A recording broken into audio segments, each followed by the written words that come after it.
दूर क्षेत्र तक भेजा गया है।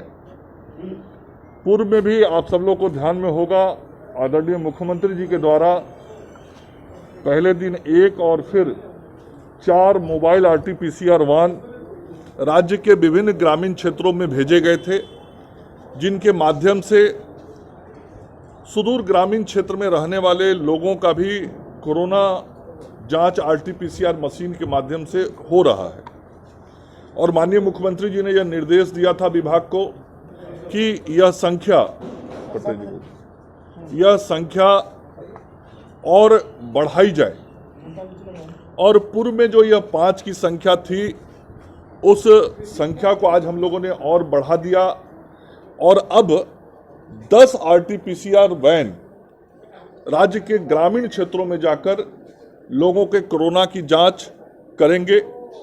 और जैसा कि आप सबको ज्ञात है कि ये सभी वैन जो है 24 घंटे में RT-PCR का रिपोर्ट संबंधित व्यक्ति को उसके मोबाइल पर देता है और इस वैन की कैपेसिटी प्रतिदिन 1000 तक जांच करने की होती है।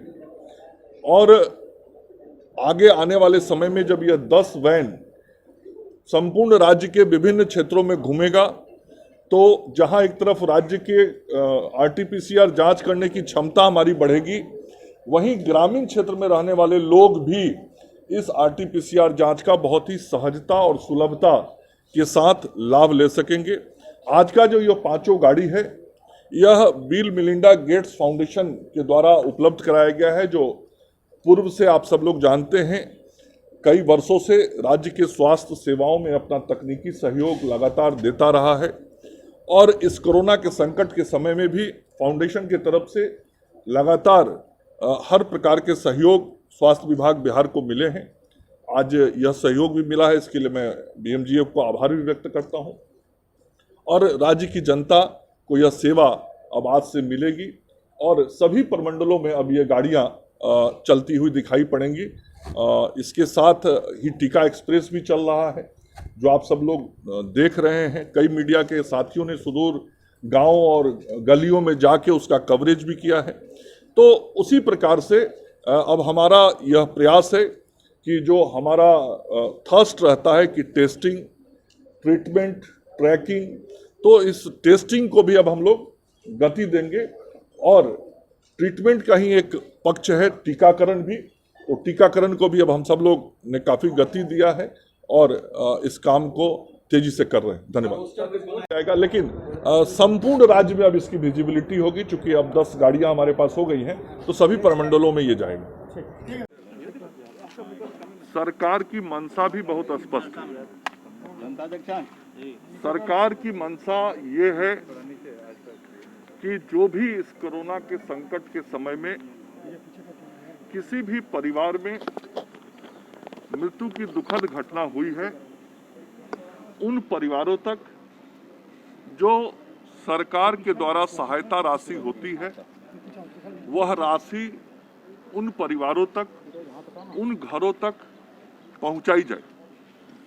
बिहार पहला राज्य है जो कोरोना के कारण मृत हुए परिवारों को 4 लाख रुपए की सहायता राशि देता है। और हमारे राज्य के अंदर जो भी परिवार ऐसा चिन्हित हुआ है, जिस परिवार में मृत्यु कोरोना के कारण हुआ है, भारत सरकार के जो गाइडलाइंस हैं, उन गाइडलाइंस के अनुसार वह कोरोना संक्रमित है, तो वैसे सभी लोगों को 4 लाख रुपया हम लोग सहयोग करते हैं। यह जो दूसरा फेज आया, इस दूसरे फेज में समाज के कई स्रोतों से, आप सब लोगों से भी यह जानकारी मिली कि मृतक जो हुए हैं इस कोरोना के कारण, उनके बारे में और जानकारी ली जाए और पता किया जाए, और भी संख्या हो सकती है। सरकार ने सभी के सुझावों को बहुत ही गंभीरता से लिया। हमने प्रोएक्टिव काम किया और सभी जिला प्रशासन और सभी जिलाधिकारियों से इस संबंध में बातचीत की गई। उनको यह निर्देश दिया गया कि आपके जिले में जो भी संस्थागत मृत्यु कोरोना के कारण भारत सरकार के गाइडलाइन के अनुसार जो हुआ है उसका संस्थानवार आप जानकारी पता करें और कोई छूटे नहीं ऐसी कोशिश होनी चाहिए, क्योंकि हमारी मंशा लोगों को ढूंढकर उनके घरों तक इस संकट के समय में, इस आपदा के समय में राहत पहुंचाना है। हमारे मुख्यमंत्री जी बराबर कहते हैं कि सरकार का जो खजाना है उस खजाने पर आपदा पीड़ितों का सबसे पहला अधिकार है और यह काम सभी के सुझाव पर किया गया। पिछले 15-20 दिनों में सभी जिला प्रशासन के लोगों ने, जिलाधिकारी ने इसकी मॉनिटरिंग की और रिपोर्ट तैयार करके मुख्यालय को भेजा।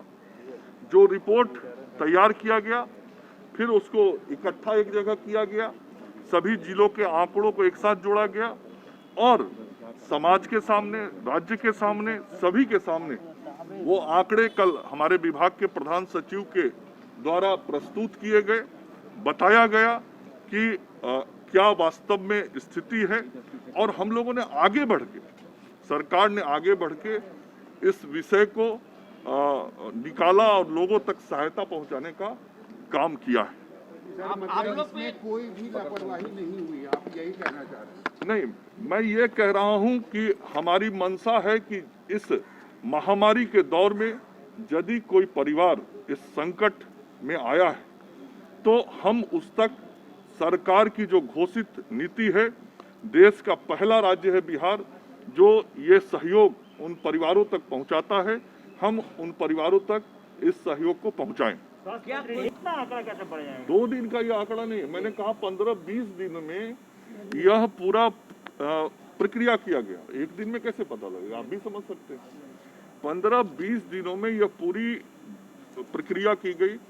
जिलाधिकारियों ने संस्थागत, मैंने जो बातें कही उसको यदि आप ध्यान से सुनेंगे तो चीजें बहुत स्पष्ट हो जाएंगी।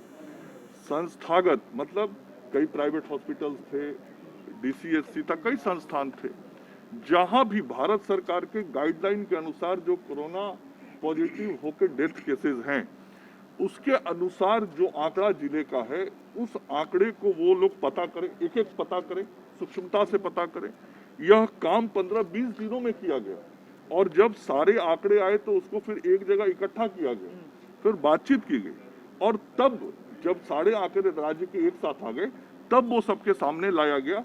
मकसद मैं बार बार कह रहा हूँ, मकसद बहुत साफ है कि हम ढूंढ के, खोज के वैसे सारे लोगों तक सरकार पहुंचना चाहती है जिन लोगों को हमको सहायता देना है।